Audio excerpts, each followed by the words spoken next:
सुधा middle class family की लाडली बेटी थी। माता पिता भाई और भाभीियों से भरे पूरे परिवार में बड़े ही लाड प्यार से पल रही थी। उसके पिता दीनानाथ जी प्राइमरी स्कूल में टीचर थे। घर की इकलौती बेटी होने के कारण परिवार के सभी सदस्यों का भरपूर स्नेह उसे मिल रहा था। दीनानाथ जी ने भी बेटी की परवरिश में कोई कमी नहीं छोड़ी थी। जिस तरह से उन्होंने दोनों बेटों की पढ़ाई की व्यवस्था की थी, उसी तरह से बेटी को पढ़ाने में भी उन्होंने कोई कमी नहीं की थी। सुधा पढ़ने में भी मेधावी छात्रा थी। वह पढ़ लिख कर हमेशा से अपने पैरों पर खड़ा होना चाहती थी। हमेशा से उसका सपना था कि वह कुछ बनकर अपने पिता का सहयोग कर सके, क्योंकि इतने बड़े परिवार का खर्चा पिता के कंधों पर ही था। दोनों भाइयों ने पढ़ाई के समय में अपनी पढ़ाई पर ध्यान नहीं दिया, जिसके कारण उन्हें कोई योग्य नौकरी नहीं मिल पा रही थी। परिवार बढ़ जाने के कारण थोड़ा बहुत इधर उधर का कुछ कार्य करते भी थे, तो वह उनके परिवार का खर्चा चलाने में ही निकल जाता था। इसलिए वह पिता की मदद नहीं कर पा रहे थे।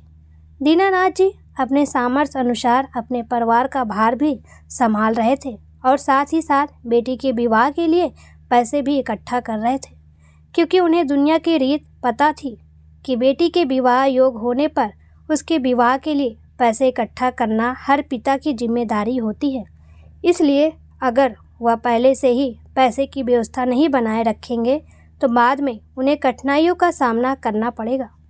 इन सब दुनियादारी की बातों से अनजान सुधा अपने सपनों को जीने में विश्वास रखे हुए थी।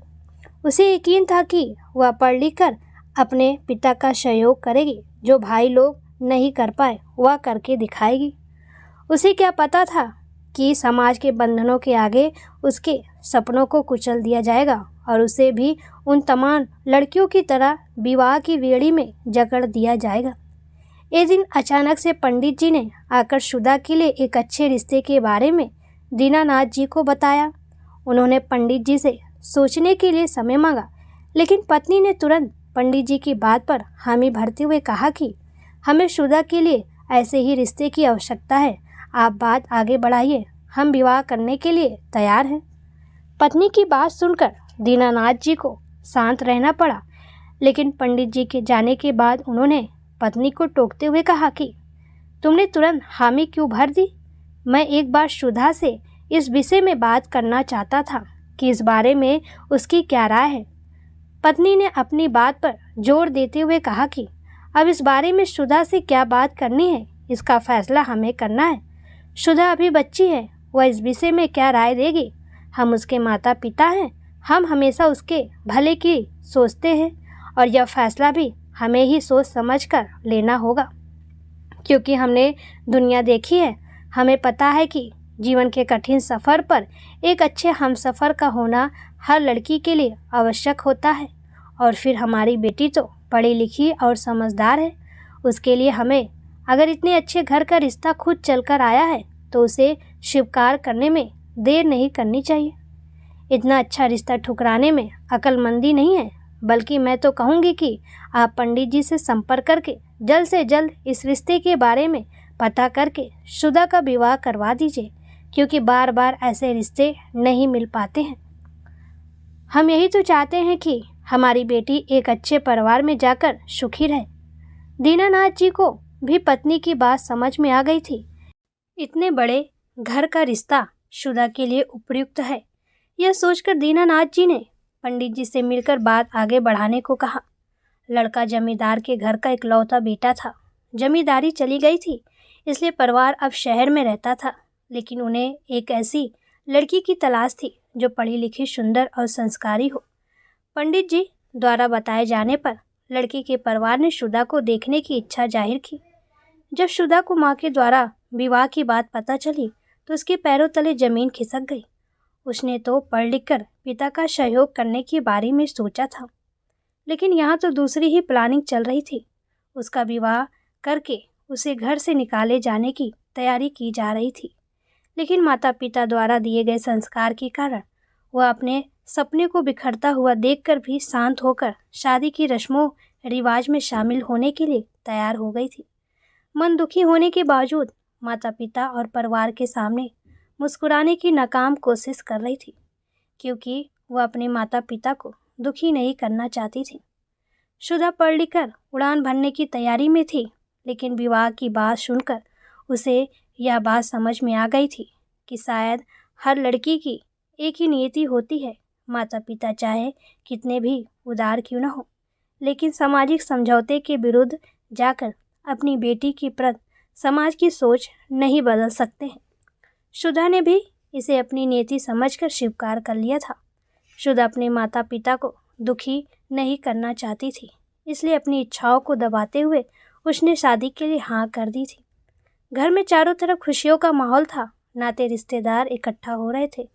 न चाहते हुए भी अपनी खुशियों की तिलांजलि देकर शुदा अपने माता पिता के मान सम्मान और सामाजिक समझौते के नाम पर विवाह वेदी पर बैठ चुकी थी। वहाँ पर उपस्थित तमाम लोग सामाजिक ढकोसला के नाम पर उसके पिता द्वारा कड़ी मेहनत से अर्जित की गई धनराशि द्वारा आयोजित किए गए समारोह का आनंद उठा रहे थे। चटकारे लेकर कभी दीनानाथ जी की तारीफ करते तो कभी शुदा के भाग को सराह रहे थे, क्योंकि इतने बड़े जमींदार परिवार में उसका विवाह हो रहा था। यहाँ भी समाज की संकुचित मनोदशा का ही वर्णन हो रहा था। किसी को शुदा के गुण और संस्कार का महत्व समझ में नहीं आ रहा था। सभी उसके भाग्य की सराहना में लगे थे, क्योंकि वह जमींदार परिवार की बहू बनने जा रही थी। शुदा भी पूरे मन से अपने सपनों को पीछे छोड़कर अपने भावी जीवन की तैयारियों में जुट गई थी। उसने अपने मन को समझा दिया था कि अब यही उसकी नियति है, जिसे उसे पूरी ईमानदारी और विश्वास के साथ जीना है। विवाह की सभी रस्मों के पूर्ण होने के उपरांत शुदा के ससुराल पक्ष ने मायके पक्ष के लोगों से विदा ली। शुदा भी अपने ससुराल पहुंच गई। ससुराल में नई बहू का भव्य स्वागत करवाया गया। शुदा का ससुराल सचमुच महल से कम नहीं था। अब उसे भी कहीं न कहीं अपने भाग पर भरोसा होने लगा था। गृह प्रवेश के बाद कुछ और पारंपरिक रस्मों का निर्वहन करने के उपरांत शुदा को आराम करने के लिए कमरे में भेज दिया गया। शुदा भी काफ़ी थकी हुई थी। उसे तुरंत नींद आ गई। अचानक से किसी की आवाज़ सुनकर हड़बड़ाहट में उसकी नींद खुली तो सामने उसने एक अनजान महिला को देखा, जो उम्र में लगभग शुदा की सास के समकक्ष थी, जिनको वह पहचानती नहीं थी, लेकिन फिर भी उनके कहे अनुसार उसे तैयार होकर मुंह दिखाई की रस्म के लिए नीचे आना था। उस महिला के वापस चले जाने पर शुदा जल्दी से उठकर फ्रेश होकर तैयार होने लगी। कुछ देर के बाद वही महिला वापस आकर शुदा को नीचे लेकर आई। शुदा को एक जगह बैठा दिया गया है, जहाँ पर बहुत सी महिलाएं एक दूसरे से खुसुर पुसुर करते हुए आपस में बातें करने में मशगूल थी। दुल्हन के आने पर सभी महिलाएं आपसी खुसुर फुसुर बंद करके दुल्हन की तरफ मुखातिब होकर कुछ लोग शुदा के रूप की तारीफ करने लगी थी, तो कुछ उसके सम्मान परिवार से होने की उल्हाना भी दे रही थी।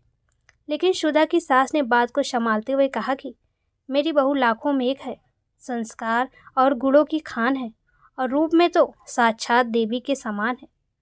सास के मुंह से अपने संस्कार और गुणों की तारीफ सुनकर पहली बार शुदा को एहसास हो रहा था कि वह भी इस भीड़ में महत्व रखती है। खैर, शुदा का ससुराल हर भौतिक सुख सुविधाओं से संपन्न था। ससुराल में अगर कमी थी तो केवल एक दूसरे के लिए समय की, जिसे देखकर उसे समझ में ही नहीं आ रहा था कि इस मामले में उसका मायका ज़्यादा संपन्न था या ससुराल, क्योंकि मायके में छोटे से घर में परिवार के सभी सदस्य एक दूसरे के सुख दुख और हाल चाल में हर वक्त शामिल होते थे, और यहाँ ससुराल में किसी के पास समय ही नहीं था एक दूसरे का हाल चाल पूछने का। बड़ी मुश्किल से नाश्ते की टेबल पर सुबह परिवार इकट्ठा हो पाता था।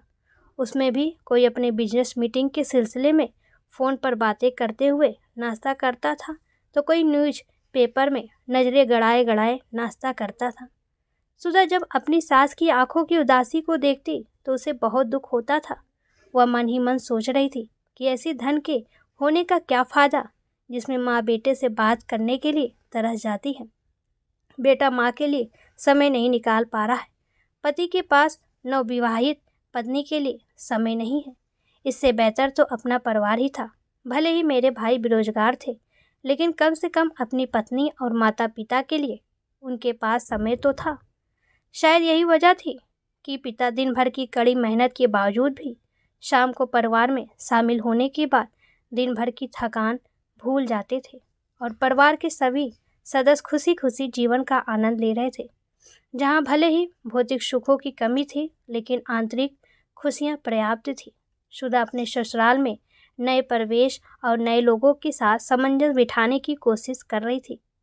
उसके लिए यह नया परिवेश, नए लोग और नई संभावनाओं का जीवन था, क्योंकि सुधा अपने मायके में अब तक मध्यम वर्गीय परिवार में माता पिता और परिवार के स्नेह में पलकर जीवन के सपनों को साकार करने के लिए ऊंची उड़ान भरने की कल्पना कर रही थी। तभी अचानक विवाह हो जाने के कारण उसे नए परिवेश और नए लोगों के साथ सामंजस्य बिठाना पड़ रहा था। यहाँ का रहन सहन, तौर तरीका, खान पान सब रईसों जैसा था। किसी प्रकार की कोई कमी नहीं थी, लेकिन सुधा को ऐसा लगता था कि जैसे अब उसके जीवन का कोई उद्देश्य ही नहीं है। जब सुविधाओं की कमी थी तो उसके जीवन में उन्हें पाने के सपने थे और उसके लिए मेहनत करने की ललक थी। ससुराल में सब कुछ मिलने के बावजूद भी उसे एक तरह की कमी का अनुभव होता था, लेकिन अब उसके जीवन का एक नया उद्देश्य बन गया था। विदाई के वक्त माता पिता द्वारा दी गई सीख कि ससुराल में माता पिता के मान सम्मान और कुटुंब की इज्जत बनाए रखना तुम्हारे हाथ में है बेटी, इसका हमेशा ध्यान रखना। सुधा को अपने सास की आंखों की उदासी अच्छी नहीं लगती थी। वह पढ़ी लिखी लड़की थी। उसने निश्चय किया कि वह सास की तरह घुट घुट कर जीने की बजाय जीवन जीने का नया उद्देश्य बनाएगी। इसके लिए उसने निश्चय किया कि वह सास की पसंद के बारे में जानने की कोशिश करेगी। इसलिए अब वह खाली वक्त में सासू माँ के आसपास अधिक रहने लगी। सुधा को अपने पास देखकर उसकी सास के जीवन का सूनापन भी कुछ कुछ दूर होने लगा था। वह बहू के साथ समय बिताकर खुश रहने लगी थी। बातों बातों में ही सुधा को पता चल गया है कि शुरू से सासू माँ की दिली इच्छा थी कि वह एक NGO खोले जिसमें असहाय और दुखी महिलाओं के लिए वह कुछ कर सके। लेकिन शादी के बाद पति और बेटे के होने के पश्चात बेटे की देख रेख में आधा जीवन कब बीत गया पता ही नहीं चला। जब पिता के साथ साथ बेटा भी बिजनेस संभालने के चक्कर में माँ से दूर हो गया, तब उन्हें अपने जीवन का खालीपन कचोटने लगा था। सुधा को अब एक वजह मिल गई थी अपना और अपनी सास का अकेलापन दूर करने के लिए। सुधा ने अपना प्रस्ताव पति के सामने रखा। पति अच्छे विचारों के पुरुष थे। उन्होंने इस नेक काम में सुधा की आर्थिक रूप से मदद करने का आश्वासन दिया और बहुत जल्द सुधा की NGO का बिल्डिंग बनकर तैयार हो गई। सुधा सासू माँ के साथ साथ NGO के कार्य में जुड़ गई। शुरुआत में थोड़ी परेशानियों का सामना करना पड़ा, लेकिन फिर धीरे धीरे उनके परिवार में कई महिलाएं शामिल हो गई।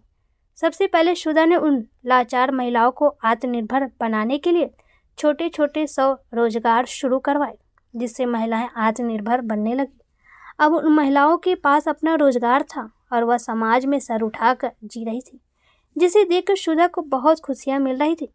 समय के साथ सुधा प्रेग्नेंट हुई और समय पूरा होने पर एक प्यारी बच्ची की माँ बनी।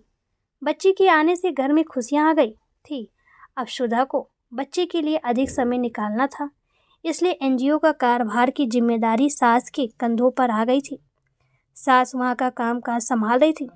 सुधा भी समय समय पर NGO जाकर वहाँ का कामकाज देख लेती थी। वह अपने साथ अपनी बेटी को भी वहाँ लेकर जाती। उसने सोच रखा था कि वह बेटी के जीवन में किसी भी तरह का व्यवधान नहीं आने देंगी। अब सुधा के जीवन की सबसे बड़ी उलझन सुलझ चुकी थी। जो सपना उसने देखा था वह सपना अब साकार हो रहा था। वह समाज की कई महिलाओं के लिए उदाहरण बन गई थी। जब वह NGO में काम कर रही आत्मनिर्भर महिलाओं को देखती तो हर महिला में उसे अपना सपना साकार होता हुआ दिखाई देता था। उसके जीवन का उद्देश्य पूरा हो रहा था। सुधा के इस नेक काम के पति भी बहुत खुश थे। उन्हें सुधा पर गर्व महसूस हो रहा था। सुधा की बेटी भी धीरे धीरे बड़ी हो रही थी। बेटी के लिए उसने सोच रखा था कि वह बेटी के सपनों को सामाजिक समझौते के नाम पर कुर्बान नहीं होने देगी। बेटी के जीवन का फैसला और उसकी स्वतंत्रता का पूरा ख्याल रखेगी। सास को भी सुधा पर गर्व हो रहा था। जो अकेलापन उन्हें पति और बेटे के होने के बावजूद महसूस होता था, वह बहू के आने पर समाप्त हो गया था। अब वह भी एक आत्मनिर्भर महिला की तरह शान से सर ऊंचा करके अपनी जिंदगी का भरपूर आनंद उठा रही थी। बेटी सुधा की तरह ही मेधावी छात्रा थी। सुधा ने उसकी पढ़ाई का ध्यान रखा, उसे पूरी स्वतंत्रता दी थी कि वह अपना करियर अपनी पसंद के अनुसार चुन सकती है। लेकिन बेटी ने पढ़ाई के उपरांत माँ के एनजीओ को संभालने का निर्णय लिया, क्योंकि उसे लगता था कि वह अकेले आत्मनिर्भर बनकर सिर्फ एक महिला के आत्मसम्मान की रक्षा करेगी। लेकिन इस एनजीओ के द्वारा वह अपनी माँ की तरह बहुत सी महिलाओं को स्वरोजगार देकर उनके स्वाभिमान और आत्मसम्मान की रक्षा करेगी। सुधा को अपनी बेटी के विचारों पर बहुत गर्व था। उसने बेटी के फैसले का सम्मान किया। दोस्तों, आपको हमारी कहानी कैसी लगी, प्लीज़ कमेंट में ज़रूर बताएं।